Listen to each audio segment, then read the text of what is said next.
This section on the notes looks at how we can go through the model building process now with the ARIMA 111 data that we've been discussing so far this semester.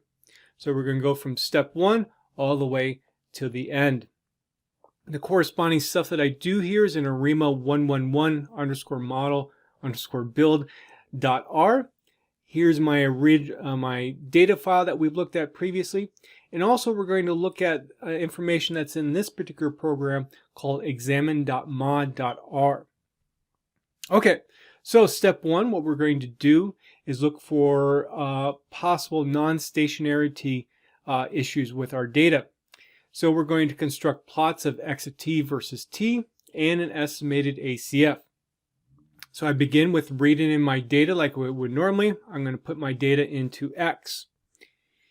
Then I'm going to do the plot of my data.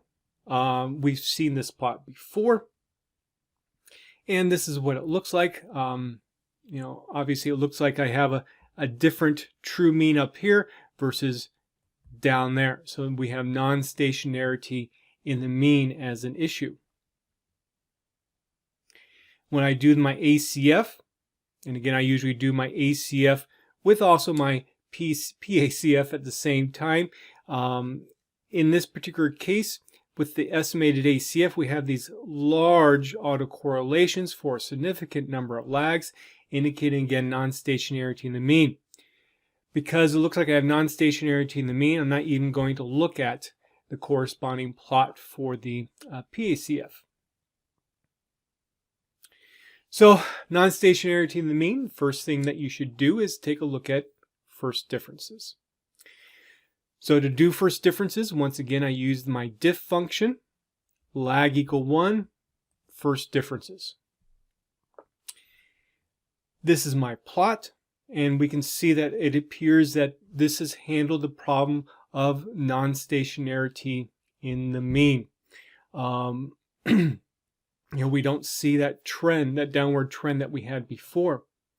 Also in this plot, it doesn't look like I have any problems with non-stationarity in the variance because I don't have certain segments of my plot that have a lot more variability than other parts of my plot as well. So I can look at my ACF and PACF. My ACF now looks a lot different from what we had before. I don't have the very large autocorrelations for a large number of lags. And instead, this ACF looks pretty normal there. Do note that I actually do start this ACF at lag 1. And so everything looks good after the first differences. Step 2 of the model building process, we're going to construct plots of the estimated ACF and PACF of the stationary series. So now we're going to look at potential models to examine further in future steps. So let me come back up here. Again, this data is from an ARIMA 111. And what does that mean then for us for what we would expect this ACF and PACF to look like? Well, you would expect the ACF to tail off after lag 1. You would expect the PACF to tail off after lag 1. And that's essentially at least one interpretation here. So we have this large PACF value that would indicate to us that we need a phi 1, so the autoregressive part of the model. Here now we have the tailing off. Again, it's okay to have this alternating pattern from positive to negative. That's completely fine. The key is that this is tailing off to 0. Also, because the theta 1 component, I would expect a large and absolute value autocorrelation and then a tailing off to 0. And that's what we definitely do have there. And we do have kind of a almost like a wave-like pattern here. And again, that's completely normal to have. So ACF and PACF are what we would expect for an ARIMA 111. Okay, let me do some erasing here. Now, of course, then the problem is, well, when does that tailing off actually start? So we can look at the PACF here. So I have that very large value there at lag 1. Maybe this is also another large, excuse me, this is also a large partial autocorrelation value as well. And maybe this is telling me, oh, I need a phi 2 as well. And in fact, you can maybe even say a phi 3 here, and then say, okay, now you're kind of tailing off. That could be one interpretation of it. You know, like I've said before, it can be tough to tell here. You could even do a similar thing on this side of the plot and say, well, maybe, you know, I'm starting to, let's say, tail off after lag 2. So now maybe I need a theta 2 in the model as well. And so there are multiple interpretations here that one could have, and thus, therefore, multiple models.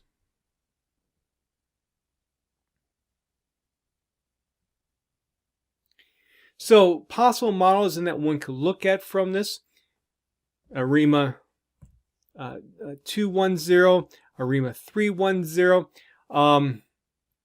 I didn't include you know, possible higher orders for, and also, I'm sorry, let me back up a second here. Why did I put a 0 there for Q? One interpretation is that, well, maybe the tailing off actually starts at lag 1.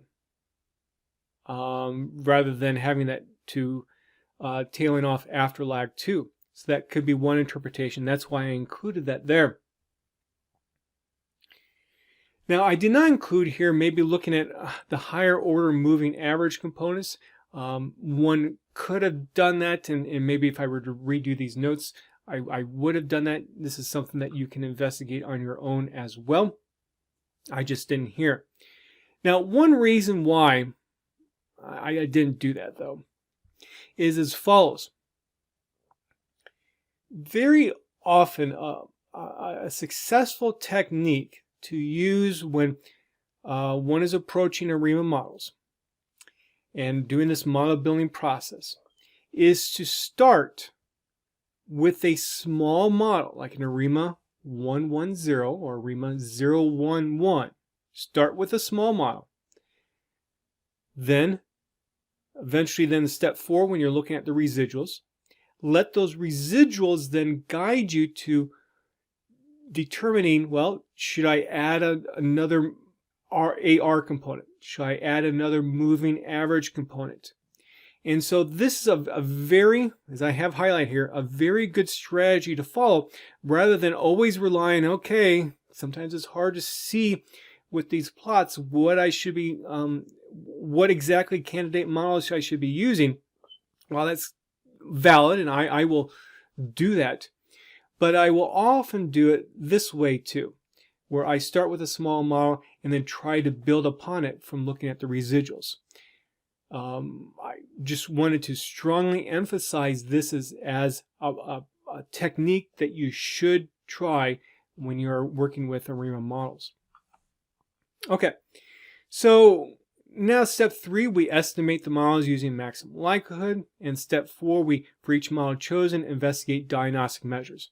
Since there's multiple models that we're looking at here, I decided to combine 3 and 4 at the same time.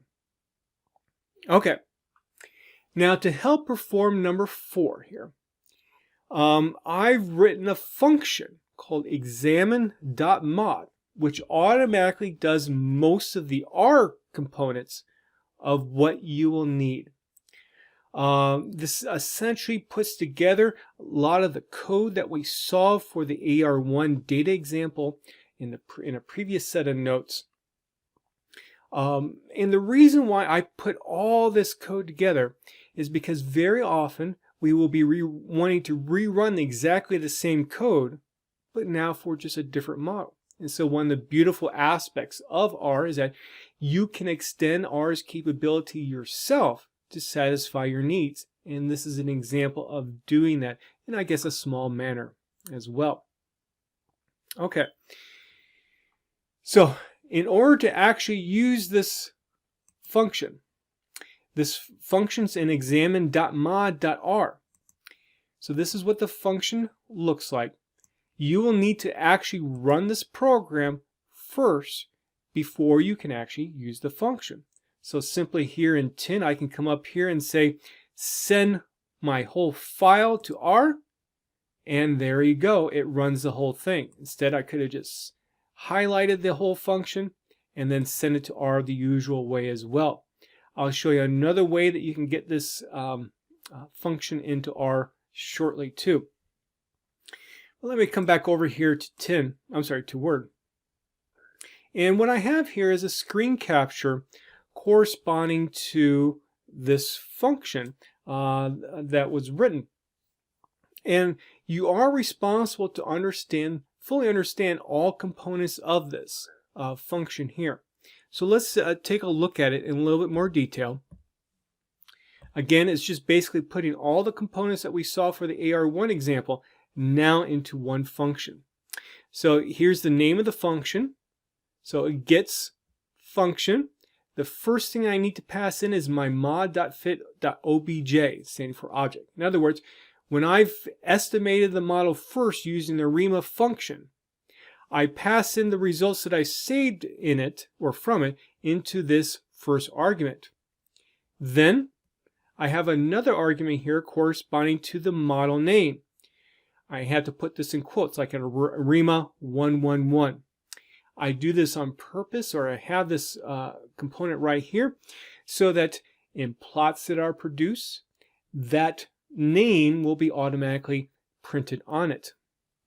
Then, if you remember with respect to the tsdiag function, there was an argument that allowed you to specify the maximum number of lags to do the Jung-Box-Pierce test for. Here I allow that to be passed in as well, where the default is set to be 20, which is the default in the actual function. Okay, so the main body of my contents of my functions within the curly brackets, and then let's go inside of it. So first I calculate my z test statistic value to test my corresponding model parameters. I calculate then the corresponding p-value for this corresponding test. And notice how this mod.fit.obj is included right in there. Then I open up a plotting window, and in this plotting window I put the results from tsdiag. So this gives us 3 different plots, if you remember from our previous example. On this plot also, I'm going to put some text on it so that I know which model this is from. And this is what the mod.name is used for. So I use a function called mtext, which stands for margin text. I want to put in the margin of the plot some text. What do I want to put? Well, that's what the text argument gives me. And I'm going to paste together or put together into one character string model is, and here is where mod.name is. I have some additional arguments here that control various ways that this is going to look, and it's also its corresponding placement. So for example, color equal red corresponds to, it's going to be in a red font. Next, I'm going to open up a new plotting window, and I'm going to divide it into 2 rows and 2 columns. I'm going to put in the PACF plot. Notice how for the main title for the PACF, I paste together estimated PACF for residuals with the model name. Next, I do the histogram, put the normal distribution curve on it. Here's my code then for the corresponding QQ plot as well. And the very last line of a functional course is what's returned to the user after the functions run. In this particular case, I have returned a list that contains my z-test statistic values and also my p-values for the corresponding test for whether or not the parameters are equal to 0 or not. Okay. So let's keep on going here. Now, another way to get the code from this function into R is to use the source function. So similar to like read.table or read.csv when you read it in data, here we're actually reading in the file that contains my actual function. So you need to make sure that this file is located in your working directory that R is actually using at this moment. The same as what you've seen previously when we read in data. Okay, so to estimate this model, I use the ARIMA function again. Here's P, here's D, here's Q for the order argument. I put the results into an object called mod.fit111. Phi hat 1, theta hat 1, sigma hat squared W. Next, excuse me, I'm going to run my function examine.mod using the results from mod.fit11, put in my mod.name here, and I'm going to save the results into save.it. Let me go ahead and jump on over here to Tint to run some of this stuff. Let me read in my data.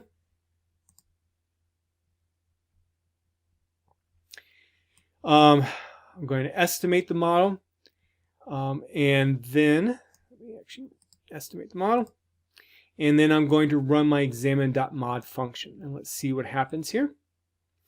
So what ended up happening is that in the output here, you see the results from that list, but also what opened up in a different monitor window was two plotting windows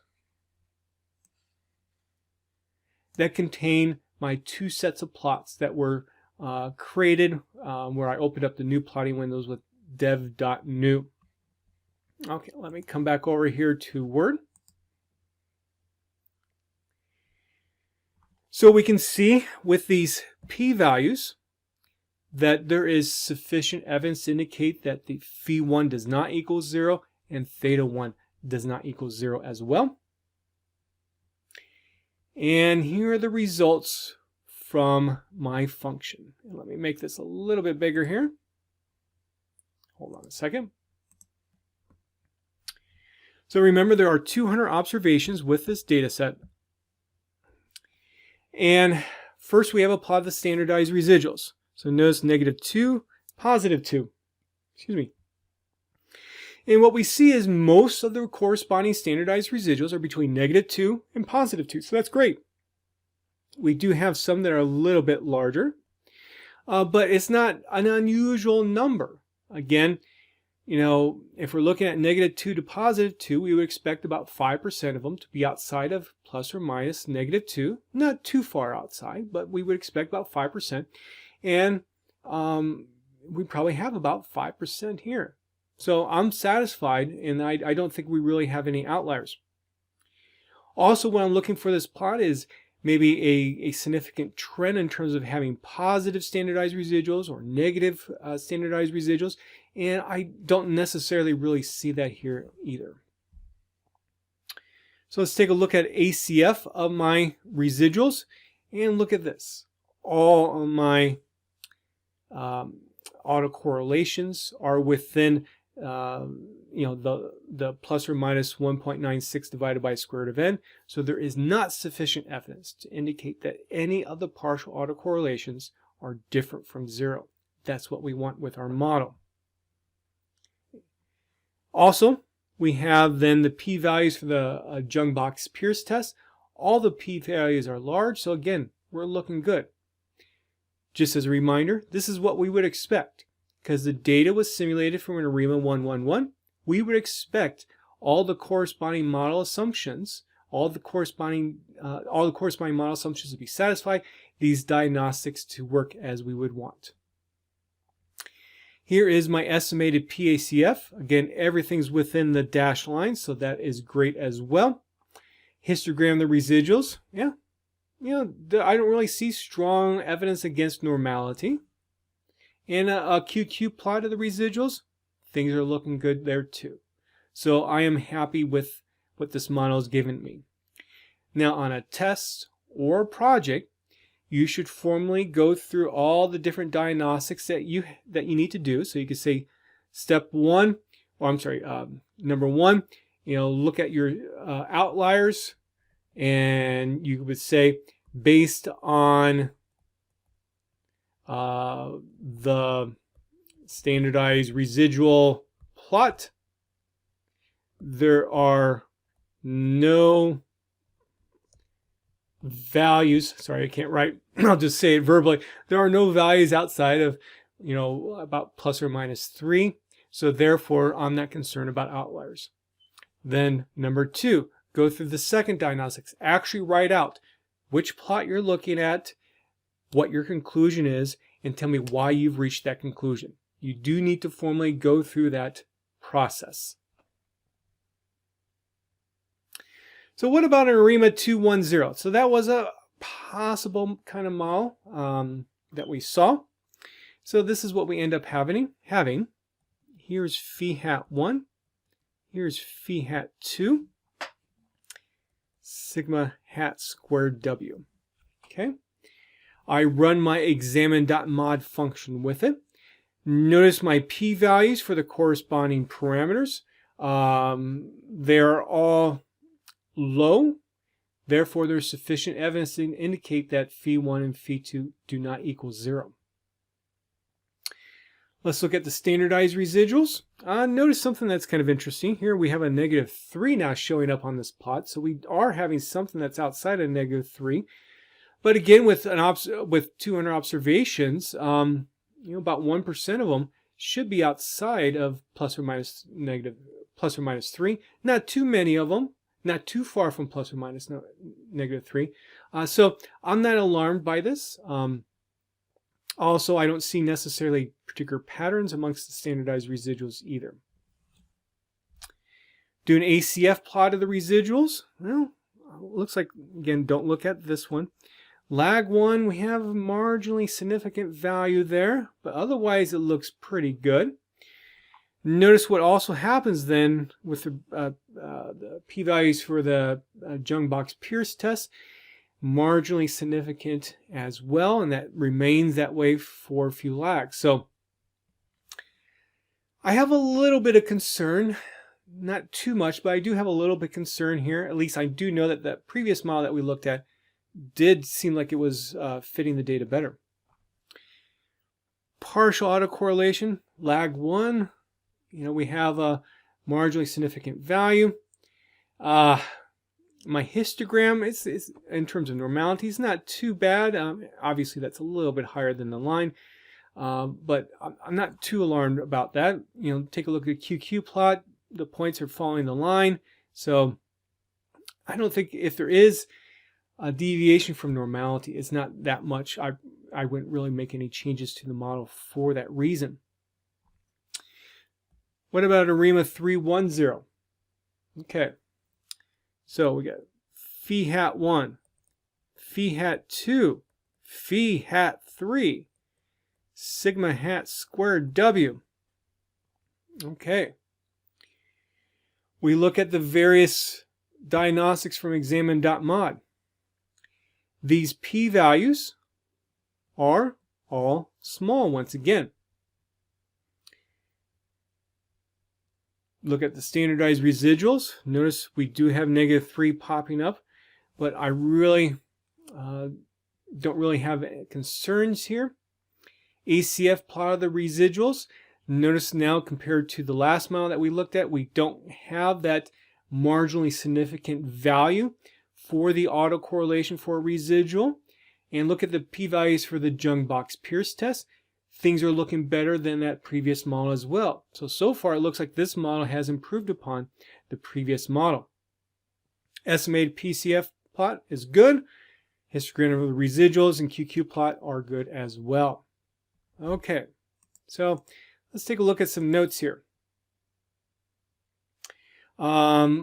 Most of this for the ARIMA 111, or all of this, I have actually already said. ARIMA 210, let me just double check here. I've said that as well. In ARIMA 310, I've said that as well too. Okay, so in summary, between these models, ARIMA 111, ARIMA 310, those are the ones that I would consider further. ARIMA 210 wasn't too bad, but I have these two other models that look better, so I'd rather just move on with those models. Okay. Let's now try a different approach. As I said before, very frequently, it's good to start with a model that's small and let the residuals guide you to making changes to that model. So that's what I'm going to do here. Let's say from looking at the autocorrelations and the partial autocorrelations of the different series, I thought, yeah, that AR1 looks like I'm going to need that. I'm not for sure about the moving average because I'm not for sure, exactly when the autocorrelation function is starting to tail off towards 0. So because of that, I'm going to start with this model and look to see if I need to add terms to it. So I estimate then the model using the ARIMA function like before. Here is phi hat 1. Use examine.mod. Notice the p-value for the autoregressive term too. Let me make this bigger. Standardized residuals. There's that -3. We had that thing popping out there too. But overall, nothing unusual. Nothing that can be concerned about with that top plot. ACF plot of the residuals. Again, we don't look at that first, the lag 0 value. Notice we do have a marginally significant one there. We have a marginally significant one on lag 2 as well. It's marginal significance, but it might be worthwhile to look into maybe looking at a moving average component.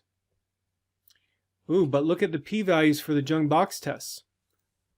All these are pretty low. So it says to me, yeah, there's autocorrelation that is remaining. Look at the estimated PCF plot. Well, I got a significant value there. I got a significant value there. Now, let's think about what the ACF plot and PACF plot will look like if I had a time series and I only need a moving average 1. We would expect to see a significant value at lag 1 on the ACF plot. And then for the PACF plot, we would have that tail off to 0. Perhaps this is tailing off to 0. We did see that we had a significant value right there, but this is kind of a little bit strange from what we would expect. But what this is doing is giving us ideas here, candidates to explore further. I want to explore maybe looking at some moving average, adding moving average terms. Maybe it might be worthwhile to look at adding autoregressive terms as well. Residuals, the histogram and the QQ plot look fine. Okay. Let me make this a little bit smaller. Okay, so I've already said this here. So this says that I need to maybe start looking at adding terms. Let's instead approach this from a different perspective too. Suppose I started with a small model and I had started originally with an ARIMA 011 and wanted to use the residuals from that to help guide me to adding potentially more terms to the model. So to do that then, I estimate my ARIMA 011 model. Here is phi hat 1, here is sigma hat squared W. When I look at examine.mod, I have a p-value that's quite small for the theta 1. Now let me blow this up. Whoops. Now let's take a look at the standardized residuals. Okay, again, I'm having some that are about -3, not necessarily an unusual number, but what we do see here is long tracks of negative values here. Look at that. That's concerning to me. That makes me think that there's still some dependence that remains left over in the residuals. And so now when I start looking at other diagnostic measures, I'm going to have that in the back of my mind thinking, okay, let's look out for that dependence. And indeed, in our next plot, we see that. So the ACF plot of the residuals, look at these larger values, these significant values there. Again, don't look at that first one. P-values for the Jung-Box-Pierce test, we have small p-values. We got problems with just using this kind of a model. Then look at the estimated ACF. Lag 1, lag 2. We have large values as well. So this is telling me changes need to be made to my model. Well, what kinds of changes? Let me do a little bit of erasing. Again, it's not perfect with looking at these. Well, for some reason, my eraser, there we go, it wasn't working. So one interpretation is, okay, I need two AR terms, and I'm going to interpret this as cutting, as tailing off to 0. That will be one interpretation. I really don't think that this is tailing off to 0 at all for the PACF. So that's why I'm focusing on adding AR terms and not additional MA terms by looking at the significant values there. Okay.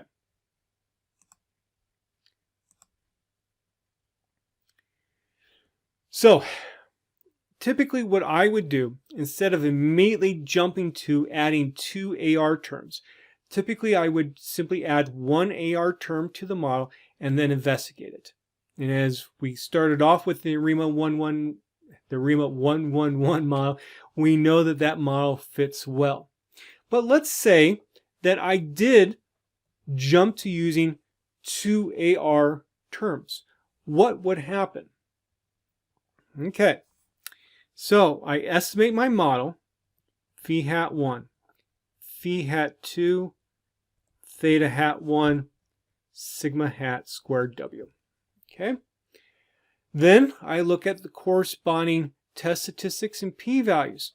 We can see that we have marginal significance for the two AR terms that we're actually adding. P-values are about 0.01 and about 0.03. So not overwhelming evidence, at least with respect to this measure, that indeed these terms should be in the model. Okay. Let me blow this up. Here are my corresponding standardized residuals. Again, notice the -3 there. This plot's looking a lot better than the previous plot that we saw, so that's great. Take a look at the ACF plot of the residuals. Hey, everything's within that plus or minus 1.96 divided by square root of n lines, so I do not have sufficient evidence to indicate that I have autocorrelation remaining in the residuals. Look at even the Jung-Box-Pierce test. Look how high those p-values are. So that's good to see. Estimated PACF plot. Hey, that looks good too. No significant values. Histogram of the residuals, QQ plot. I'm satisfied with this model. Other than, having the marginal significance for the phi 1 and phi 2. Okay. So, what should we do next? Well, I would be willing to consider this ARIMA 211 model further then in the next step of the model building process, along with what we found for the ARIMA 111 model. So I'm fine with considering that further. So, step 5 here. For each model that gets through step 4, pick the best model based upon model parsimony and the AIC. So, well, I would only look at the AIC for the models that I would consider further. And in fact, there actually are 3 models. I failed to mention this a minute ago. I would only look at the AICs for the models that I thought I feel comfortable with considering further. Here, though, for demonstration purposes, I'm going to look at the AIC for all the models that I've examined here.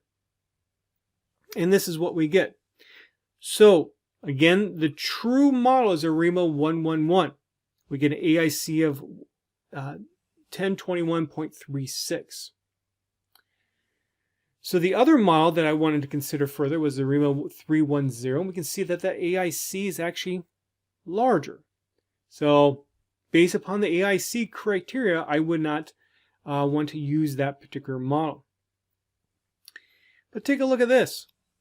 The AIC for the 211 model is actually smaller than for the model that we know is what's correct. So that's kind of interesting. So the AIC actually ends up picking the wrong model.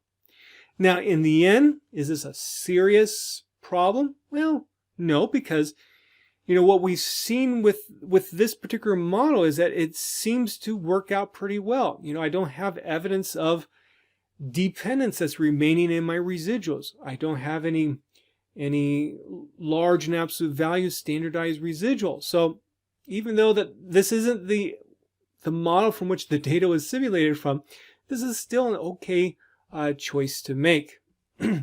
But I purposely like including this example in this course to show that the AIC is not perfect. And so one should not use necessarily the AIC alone in making a decision. So it might be reasonable, or I should say it is reasonable, I shouldn't say might, it is reasonable for some people to still go with this ARIMA 111 model based upon what they see in the diagnostics and based upon model parsimony. There's one less parameter corresponding to that model.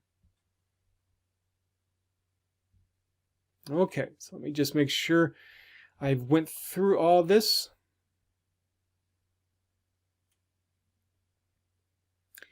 So now that you've picked a model, what should you do? Well, use it for forecasting.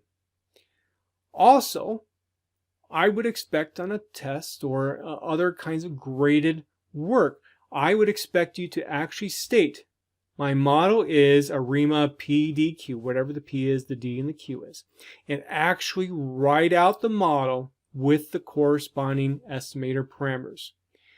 Don't make me go through your output to figure that out. You need to actually write out the model. Okay. Now, we've also talked about a drift term. And so in this particular model, even though that I have first differences, I could also look at examining, is a drift term needed? I have the details in my corresponding program. And what I found was that the delta term is actually marginally significant. So there's not strong evidence, but there might be something there. Again, since I've simulated the data, I know that delta should be equal to 0. So there should be no drift term. And when I look at the ARIMA 211 model with the drift term as well, I get an AIC of 1018.78, which is now less than the ARIMA 211 model without the drift term. So again, AIC gets it wrong. Here's the actual p-value for the corresponding test for is delta equals 0 or not. It's marginally significant, 0.0881. So anyway, I think this is a good example to help demonstrate demonstrate the 6 steps of the model building process. Also to demonstrate, since we know what the correct answer is, that you might not get to the correct answer, but you still can come up with a decent model to work with. It also helps demonstrate that one person might choose one model and another person might choose a different model. This is all reasonable. The key is always to have justification for what your model is. So continuing in these notes then, what I've done is I've copied and pasted all the corresponding steps for the model building process and put them all in one concise, or I guess one small place, so that you can always reference back to these particular steps.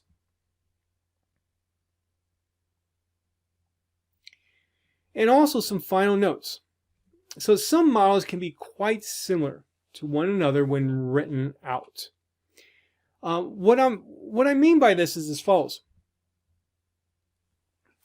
let's say that an AR1 model is, let's say the data was simulated from AR1 model. So AR1 model would be appropriate for a particular data set. But we know that an AR1 model can actually be written as an infinite order moving average model.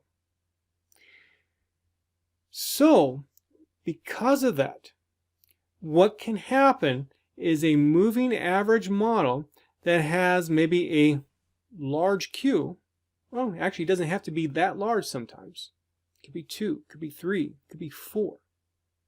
A moving average model might fit a data set just as well as the autoregressive model.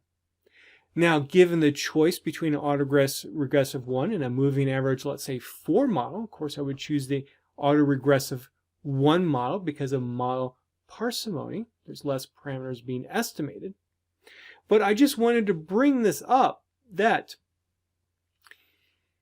it's not unusual to see a moving average model still work well in an autoregressive situation and vice versa, where you have a larger number of parameters corresponding to this, let's say, this alternative model. And it all comes down to how we can, again, write an autoregressive model as an infinite order moving average, and also vice versa. And in fact, if you go back to some of my residual plots for some of the models that residual ACF, PACF plots that I've looked at in this particular example, you can kind of see how one could look at it from this different perspective and think about, okay, I could add a few more parameters for this kind of a model rather than the one that I chose. So take a look at that on your own.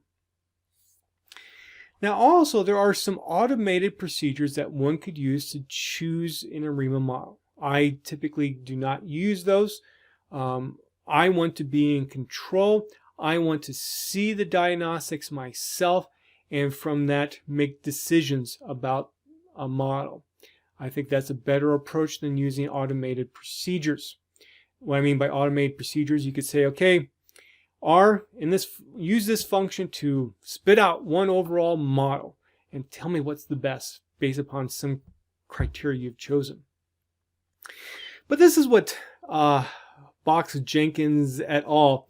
Basically say about these procedures. And let me just read this. So such procedures have been useful, but they should be viewed as supplementary guidelines to assist in the model selection process. In particular, they should not be used as a substitute for careful examination of characteristics from the estimated ACF and PACF of the series, and critical examination of the residuals for the model inadequacies should always be included as a major aspect of the model selection process. So you can use these procedures, even though I haven't talked about them here. You can use these procedures if you come across them as a supplement, but I strongly recommend blindly using them without having some knowledge about how the model is actually fitting the data. Okay, so that concludes then this section on the model building process.